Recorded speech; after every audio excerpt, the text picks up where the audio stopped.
Hola a todos, a todas, ¿cómo están? Bueno, recuerden, en el primer encuentro habíamos definido la medida de Lebesgue en la recta, a través de la condición de Kara-Teodori. Habíamos estudiado primero la medida exterior de Lebesgue y después definimos la medida de Lebesgue y los conjuntos medibles a través de la condición de Kara-Teodori. También podríamos haber procedido de otra forma, definiendo primero la medida interior de Lebesgue de un conjunto, pero directamente vimos la condición de Kara-Teodori.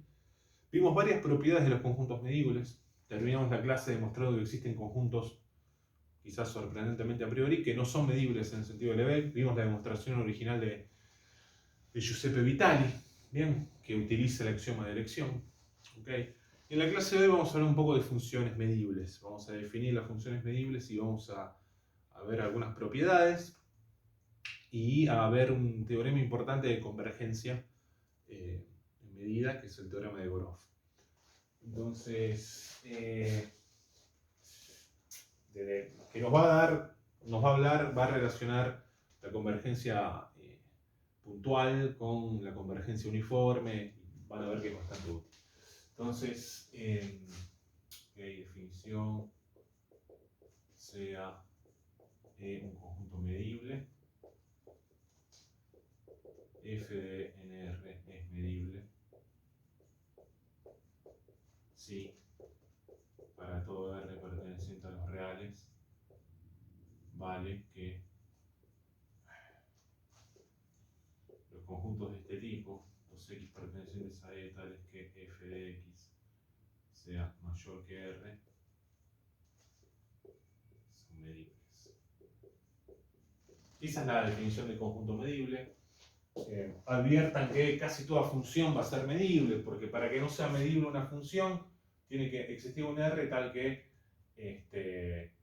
los tipos del dominio, tales que su imagen sea mayor a R, sean un conjunto no medible, es decir, que esta cosa tendría que ser un conjunto de tipo vital. Entonces, la gran mayoría de las funciones van a ser medibles.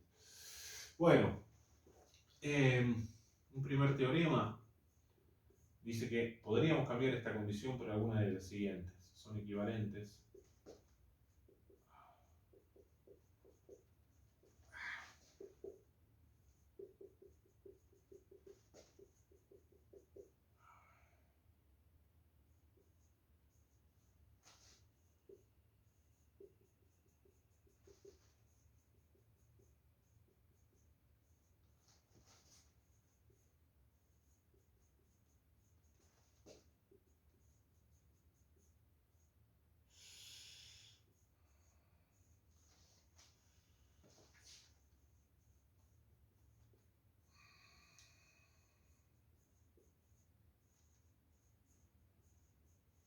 Estas condiciones son equivalentes, ¿ok? Y lógicamente esta de acá también.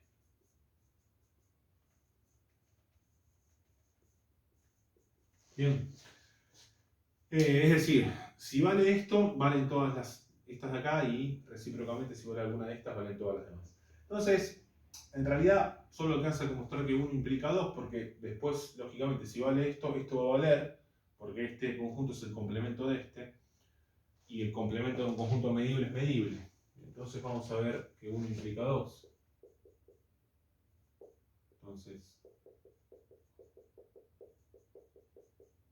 este conjunto, lo que tienen que advertir es que es igual a este conjunto.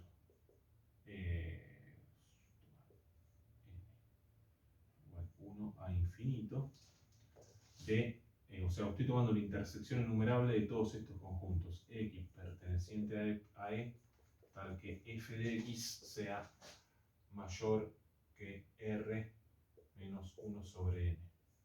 ¿Okay? Adviertan ustedes que esta igualdad vale, ¿no? O sea, esto va a ser la intersección de todos estos tipos. ¿Ok?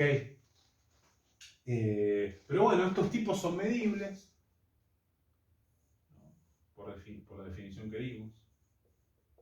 Y la intersección enumerable de medibles es medible por lo que vimos nosotros ya en la clase pasada. Okay. Voy a introducir una definición. Decimos que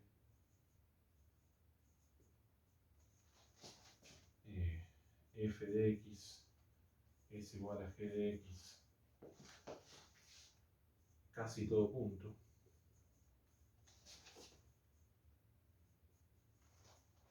Vamos a abreviar CTP, casi todo punto. ¿Sí? O sea, si son iguales a menos de un conjunto de medida nula. Es decir, si la medida del conjunto dado por los x tal que f de x es diferente de g de x, la medida de b es igual a 0. ¿Okay? Entonces, muchas veces vamos a hablar de que una función converge, por ejemplo, puntualmente a otra, casi todo punto, se va a significar esto. Va a significar que converge a menos de un conjunto de medida nula. Bien. Entonces, tenemos definidas las funciones medibles. Déjenme ver. Vamos a ver que si yo tengo dos funciones medibles, ¿okay? Entonces la suma va a ser medible y el producto va a ser medible. El segundo teorema que tiene, sean f y g de e en r medibles,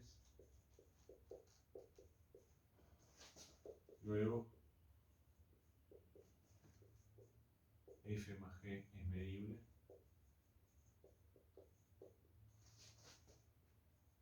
el módulo también es medible, la función módulo de f es medible y el producto es medible. Bueno, voy a demostrar este y les voy a dejar estos dos como ejercicio, pero tienen un hint, una ayuda en las notas. Okay. Entonces, vamos a demostrar esto. Okay. Entonces, demostración sea R perteneciente a R. Supongan que tenemos f de x más g de x mayor a R. Entonces, tenemos que f de x es mayor que R menos g de x. Bueno, entonces, por la densidad de los racionales, luego no existe Q perteneciente, va a existir un racional tal que esté acá en el medio de estos dos tipos.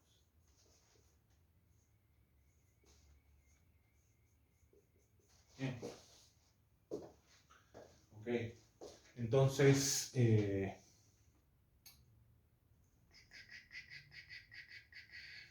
bien. Entonces, fíjense que nosotros vamos a poder definir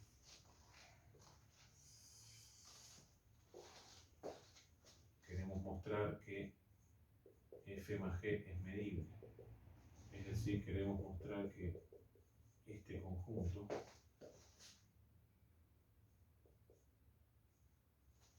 es medible, ¿no? Si mostramos que esto es medible, por definición vamos a estar mostrando que f más g es medible.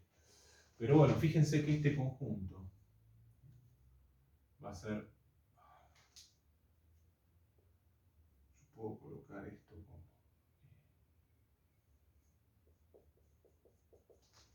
x, en realidad la unión, ahí está. Tomo los q, ¿bien?, pertenecientes a los racionales, es decir, es una unión enumerable, y tomo los siguientes conjuntos. X perteneciente a E, tal que f de x sea mayor que q,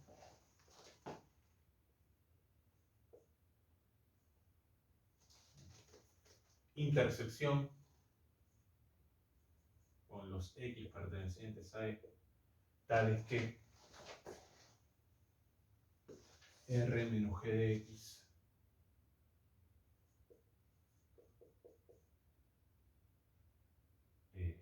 sea menor que Q. ¿Quién puede tomar así? Okay. Bien.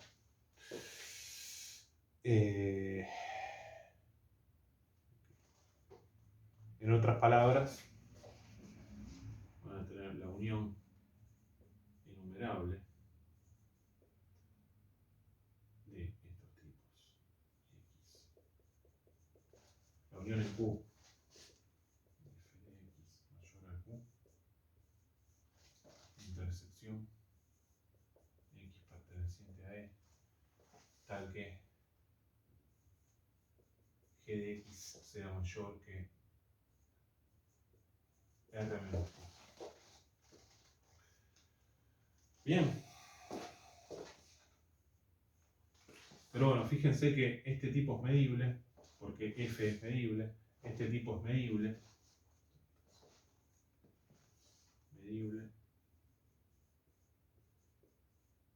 pues F es medible.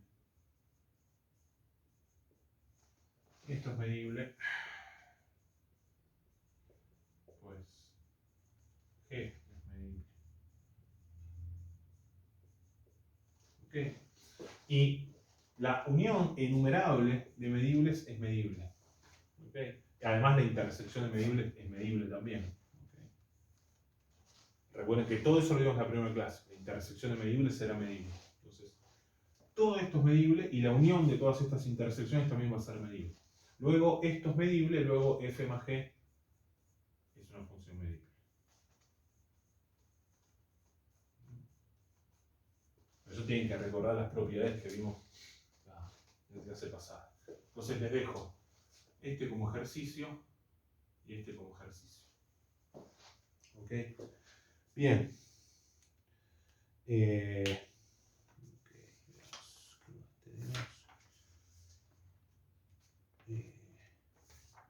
Está. Muy bien. Bueno.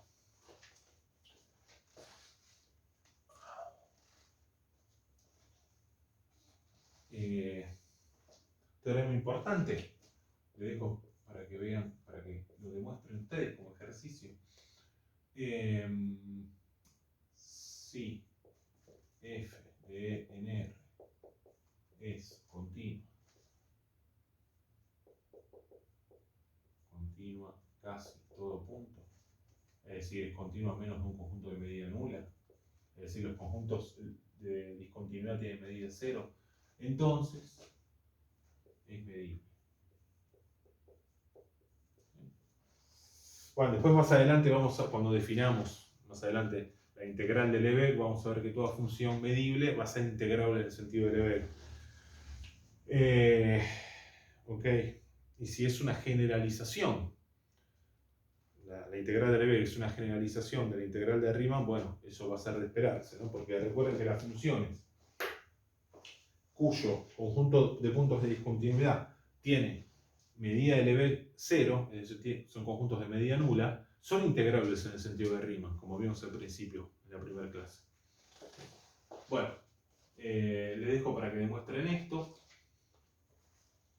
Además, otro teorema que me interesa que vean es el siguiente. Si f de n es una secuencia, ¿no?, de funciones, converge puntualmente a f de n medibles, converge puntualmente a f casi todo punto, luego f es medible. ¿Okay? Muy bien.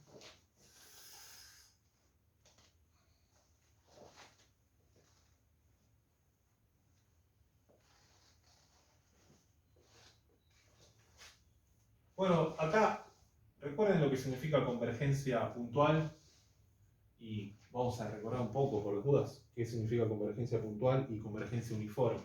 Entonces recordar. Definición. Una secuencia. F de n converge puntualmente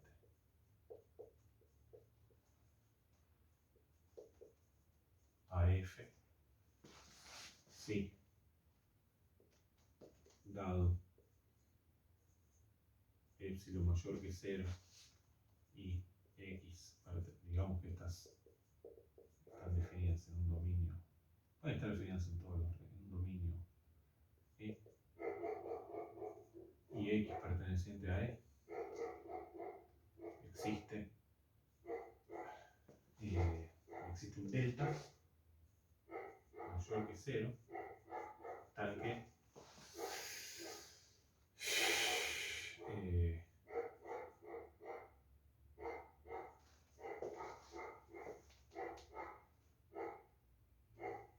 fn de x es menor que módulo fn de x menos f de n de x menos f de x es menor que epsilon.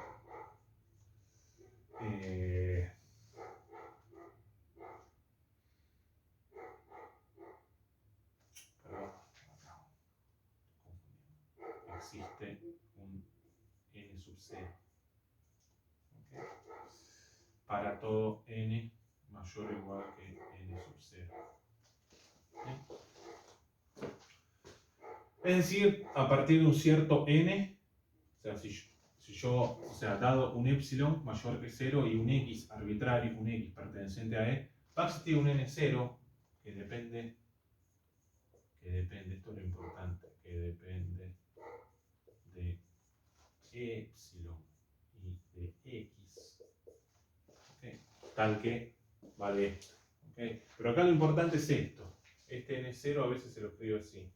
n0 paréntesis epsilon x. Esto denota que depende de esto. ¿Bien? Entonces esa es la definición formal de convergencia puntual. Ahora, recordemos lo que es la convergencia uniforme. ¿Bien? Una secuencia que es más fuerte. Una secuencia de f de n. Converge uniformemente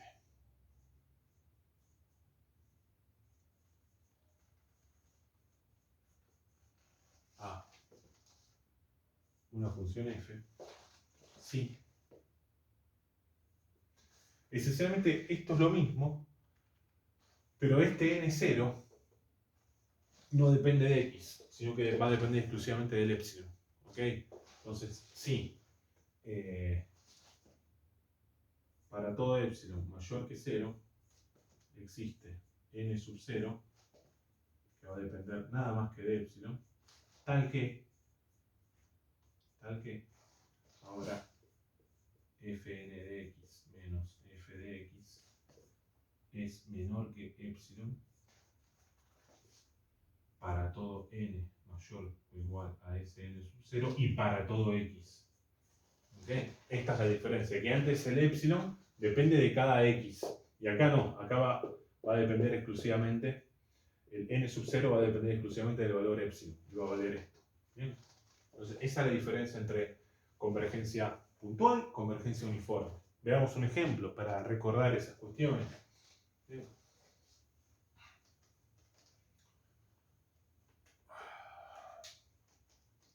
Un ejemplo famoso.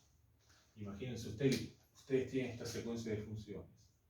F sub n de x, definida en el intervalo 0, 1 en los reales, definidas de esta forma. F n de x igual a x a la n. ¿Ok? Bien. Entonces, ustedes tienen lo siguiente. 1, 1. Déjenme ver si esto está grabando bien.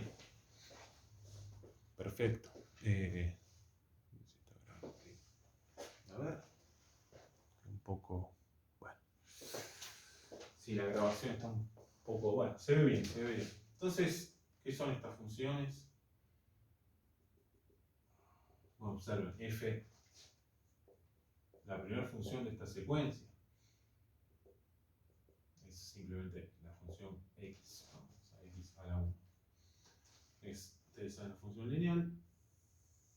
La segunda función, o sea, una parábola.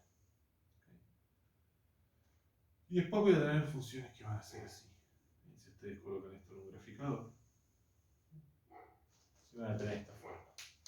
Entonces, esta función, no es difícil de ver que f sub n de x, esta secuencia, converge puntualmente a f de x, definida como puntualmente converge a la siguiente función, la función 1, si x es igual a 1, 0, si x es estrictamente menor que 1. Bueno, creo que todos podemos ver que converge puntualmente a esta función. Sin embargo, la convergencia no es uniforme. ¿Okay? En 0, 1, la convergencia no es uniforme. Sí se puede ver que si yo considero de 0 a 1 menos un delta, sí va a ser uniforme. Pero de 0 a 1, la convergencia no es uniforme. La convergencia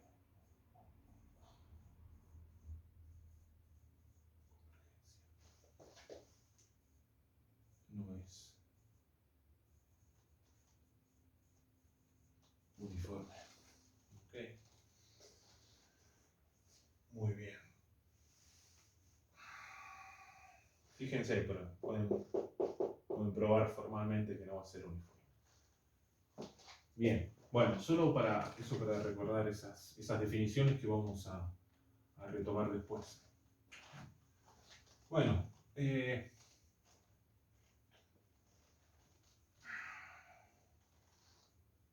entonces, déjenme ver qué tenemos que seguir.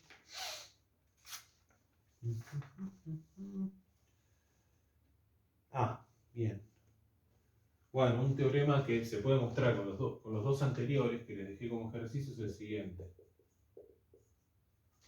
Sea una función definida en un subconjunto medible, como siempre, diferenciable, supongo que es diferenciable, casi todo punto. Luego, bueno, en particular, si es diferenciable, es continuo, entonces va a ser medible, por lo que mencionamos antes, que toda función, ese ejercicio que les dije, toda función continua, casi todo punto es medible.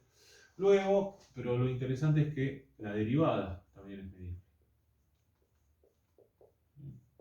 Entonces, ¿cuál es la idea de la demostración?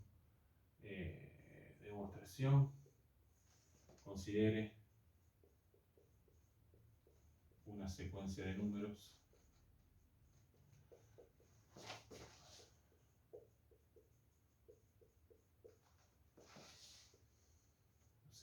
delta sub n tal que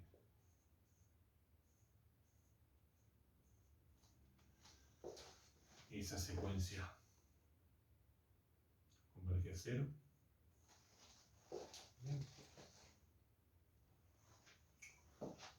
Bueno, pueden tomar la secuencia, si quisieran, 1 sobre n, ¿no? Converge a 0. Luego sea la secuencia de funciones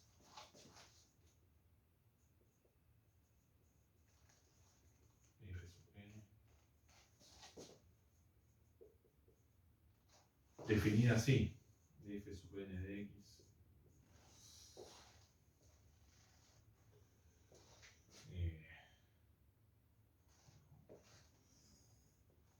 f de x más delta n menos f de x sobre delta n. Okay.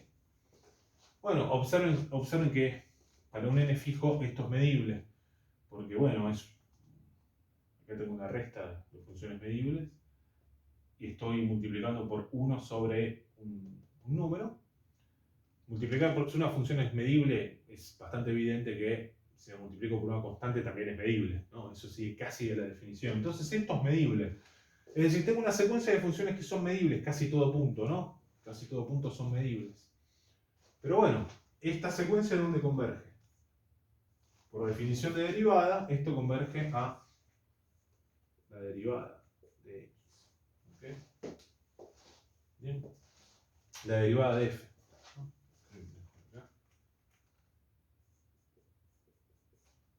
Luego, como tengo una función de conjunto de funciones, una secuencia de funciones medibles que convergen casi todo punto a otra función, esa otra función tiene que ser medible por el teorema que mencioné anteriormente. Luego f' de x es medible. Entonces tengo una función derivable en casi todo punto, entonces su derivada va a ser medible. Ok.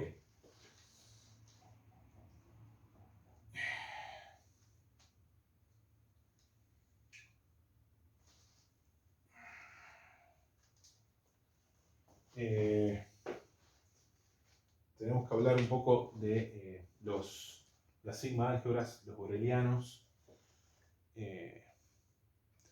pero creo que antes vamos a ver el teorema de Egorov. Bien. Tienen Egorov.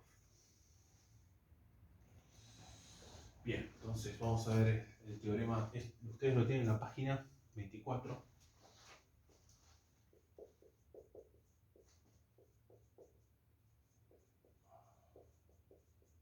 Bien. Es un matemático ruso, entonces siempre las traducciones en algunos libros aparece como Egorov con 2F, en otro con una F, en otro con B corta, en fin, voy a decir Egorov. No sé, no recuerdo cuál es la pronunciación exacta. Vale decir que, como tantos teoremas en la historia de la matemática, en algunos libros también aparece como teorema de Severini-Egorov, porque un matemático italiano que lo publicó casi simultáneamente que Egorov. Bien, los primordios de teoría de la medida y demás. Entonces, vamos a ver este teorema. Nos dice lo siguiente: sea f de n una secuencia de funciones medibles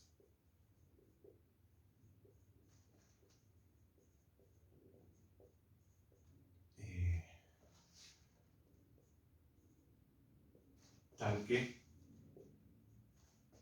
converge puntualmente casi todo punto a una función f. ¿Okay? Bueno, vamos a borrar esto. Acá vale decir que estas funciones están definidas en un E medida finita. Bien, siempre vamos a asumir que tiene medida finita. ¿Okay? Eso es importante. Y bueno, vamos a suponer que converge puntualmente casi todo punto, es decir, a menos de un conjunto de medida nula, a otra función f. ¿Okay? Entonces,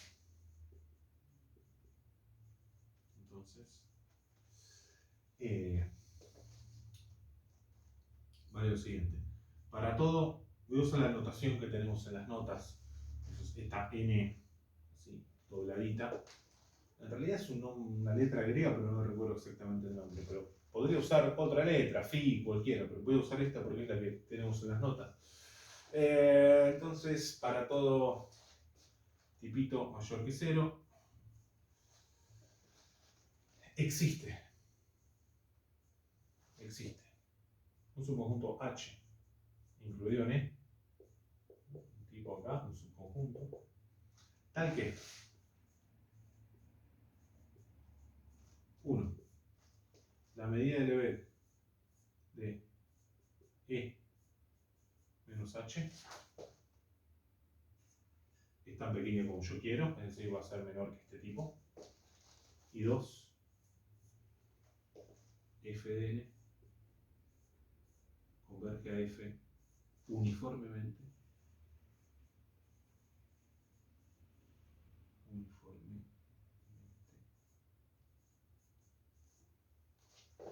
En h.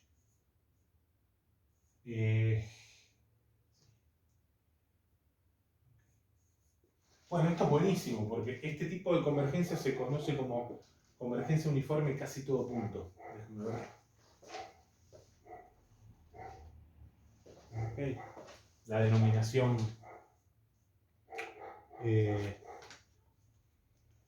esto se conoce como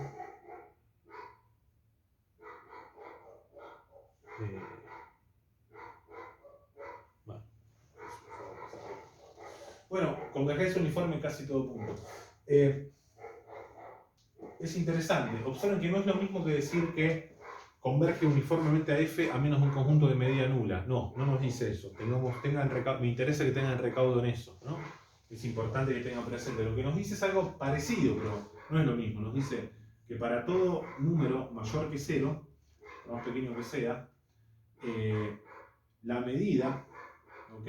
Acá la medida va a existir un subconjunto H tal que la medida del deber de E menos H es menor que ese número y tal que en ese conjunto H ahí sí converge uniformemente. ¿Bien? Pero no es lo mismo que decir que converge uniformemente a menos de un conjunto de medida nula. No es lo mismo. Tengan cuidado. Bien, entonces vamos a demostrar esto. Demostración. Bueno, primeramente consideremos sea B, voy a escribir así, sea B el conjunto de puntos pertenecientes a E, tales que fn de x converge a f de x, puntualmente.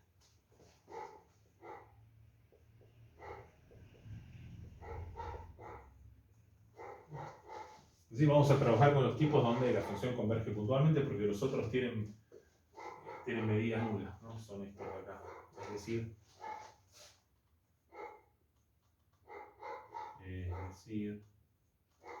la medida de E menos B es igual a 0. ¿Okay? Casi todo punto. Entonces vamos a trabajar con estos tipos. Bueno, definimos, dado K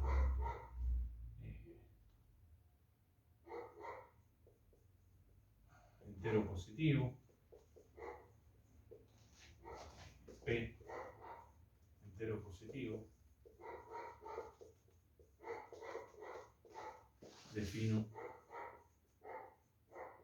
estos conjuntitos, B sub K y vamos a poner superíndice P como conjunto de puntos pertenecientes a E, tales que el módulo de f de n de x menos f de x sea menor que 1 sobre k para todo n mayor o igual a p. ¿Ok? Bien, definimos de esta forma. Déjenme ver si está grabando. Ok, está grabando. Lo definimos de esta manera, de estos tipitos. Bueno, saben que nosotros tenemos, de esta definición tenemos que este conjunto va a estar incluido en este conjunto de acá. ¿Okay? Porque, o sea, fijando K, ¿no? Dejo con un K fijo. K fijo. Puntos. Este tipo va a estar incluido en este tipo de acá, ¿no? Porque si esto vale para todo n mayor que p, necesariamente va a valer para todo n mayor que p más 1. Entonces, eso justifica esta inclusión. Y además, nuestro conjunto B va a ser la unión de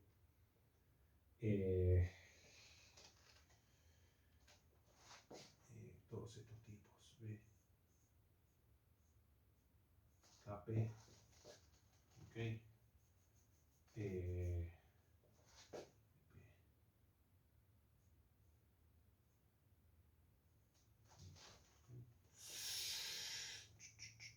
Ok, bien, por definición. Ahora, lo que nosotros tenemos es que, acuérdense por un teorema que vimos la vez pasada, la medida de B de B menos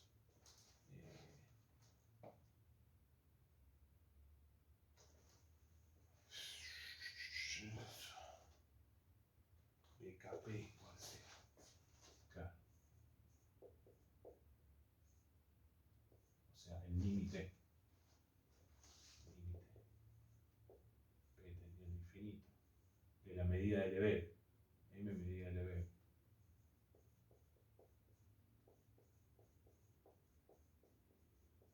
Antes que nada, observen que todos estos tipos son medibles, ¿no? Son medibles porque este es medible, la diferencia de funciones es medible y el módulo también es medible. Por todo eso es que cada uno de estos tipitos es medible, ¿no?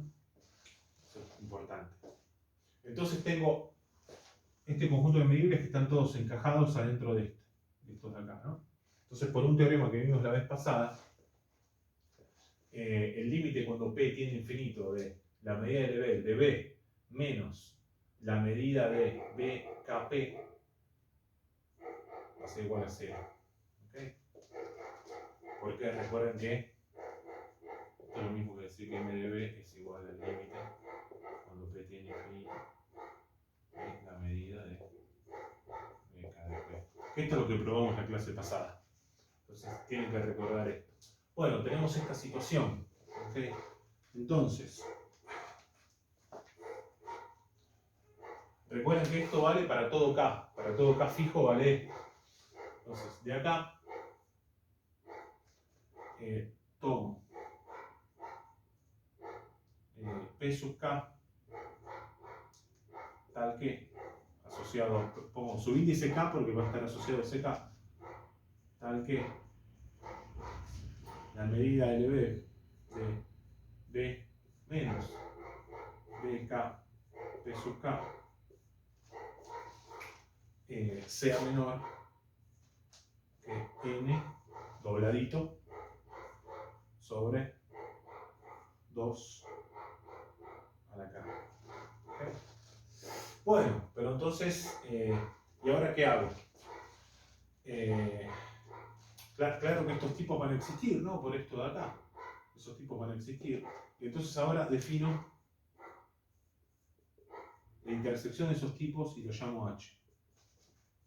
Intersección de K, ahora de K1 infinito, de estos tipitos. ¿Okay? Bueno, y este es mi candidato. ¿Okay? Entonces vamos a ver que este conjunto satisface lo que nosotros queremos. ¿Okay? Entonces, esta definición me interesa que quede, como habíamos definido estos tipos. La voy a reescribir acá. BK de P. X perteneciente a E. Tal que.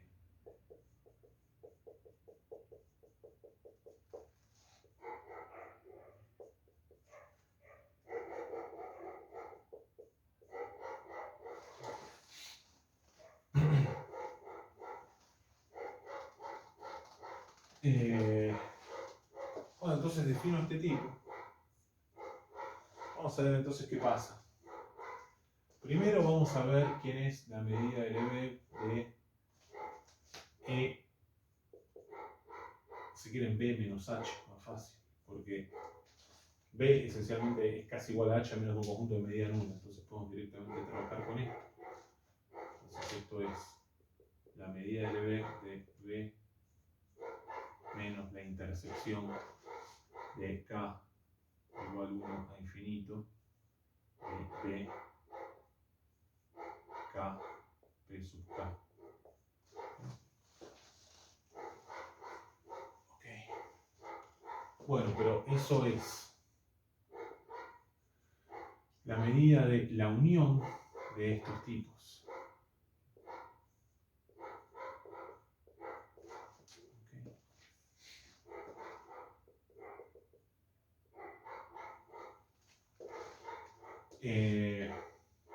Bien. Y ustedes recuerden, bueno, tengo la medida de una unión por su aditividad, esto es menor o igual a la sumatoria de K igual 1 a infinito de la medida de cada uno de estos tipos.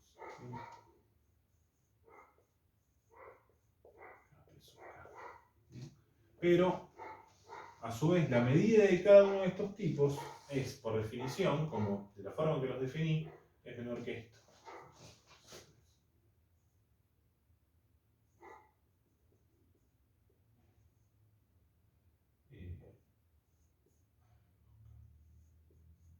¿Ok? Y esto es igual a E. Entonces mostré lo primero que quería, ¿no?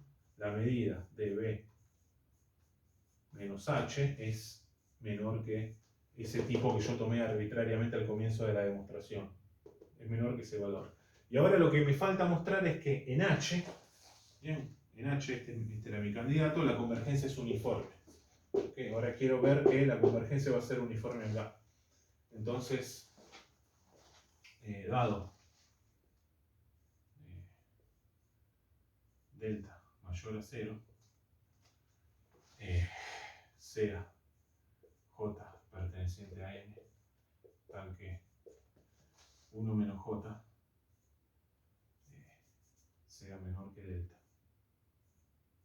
¿Okay? Va a existir un tipo, ¿no? No importa qué tan pequeño sea esto, siempre va a existir un entero positivo, tal que 1 menos J sea menor que este tipo. Entonces, considero P sub J. Considero P sub J.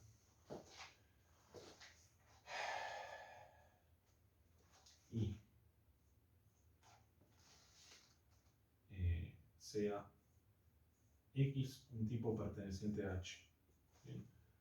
Pero H, como estaba definido, de esta forma.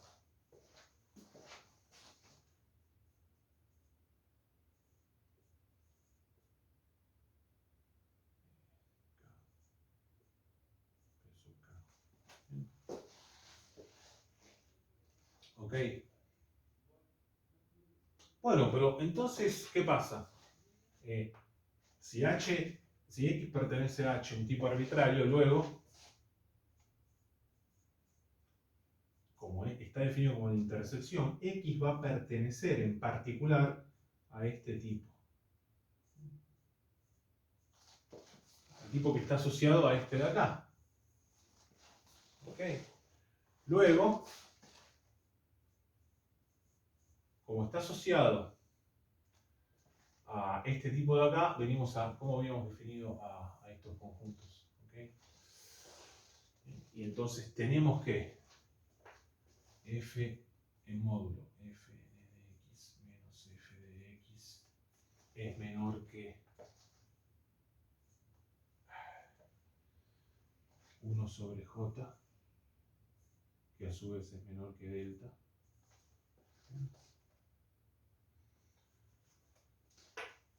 Para todo n mayor o igual que p sub j. Y esto vale para todo x perteneciente a h. Entonces eso es lo que muestra que la convergencia es uniforme. ¿Ok? Bien. Yo agarro un delta cualquiera y veo que esto va a valer, o sea, y encuentro un p sub j asociado que depende exclusivamente del delta. ¿Para cuál vale esto? Para todo x. Observen que este tipo no depende del x. Depende nada más que del delta. Entonces la convergencia es uniforme. ¿Bien? Es decir, Fn converge a F uniformemente en H. ¿Bien? Bueno, este teorema, el teorema de Grove, es muy importante. Después vamos a ver algunas aplicaciones, vamos a ver que en algunas cuestiones teóricas va a ser importante tenerlo presente.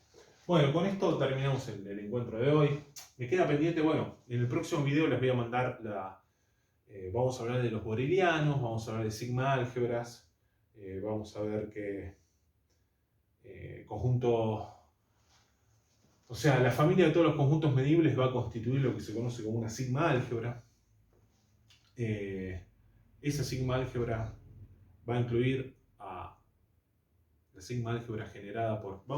les voy a hablar ahora brevemente de sigma álgebra.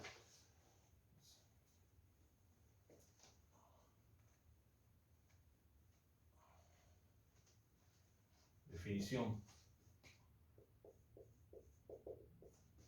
Una familia. A es sigma álgebra. Sí. Incluye el vacío. Para todo elemento perteneciente a esa sigma álgebra, el complemento también pertenece. Y si ustedes tienen una familia, la unión enumerable de elementos también pertenece a la familia. Entonces, si la unión enumerable también pertenece, entonces decimos que esto es una sigma álgebra. Bueno, entonces como ustedes podrán ver, el conjunto, la familia dada por todos aquellos conjuntos que son medibles en el sentido de Lebesgue es una sigma álgebra, ¿no? Porque satisface estas tres condiciones. Nosotros vimos conjunto medible, su complemento es medible, un conjunto medible, su unión numerable es medible. ¿Bien? Y el vacío es medible, medida cero. Ahora,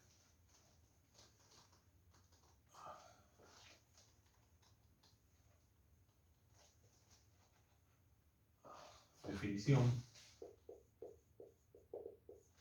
la sigma en la recta, ¿no? Siempre estamos nosotros, la sigma álgebra de Borel es la intersección, es definida como la intersección de todas las sigma álgebras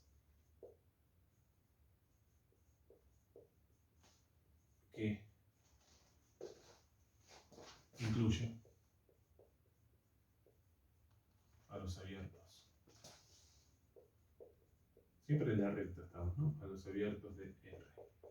¿Bien? ¿Qué significa esto? Si es la intersección de todas las sigmas álgebras que incluyen a los abiertos de R, significa que va a ser la menor sigma álgebra que incluye a los abiertos de la recta.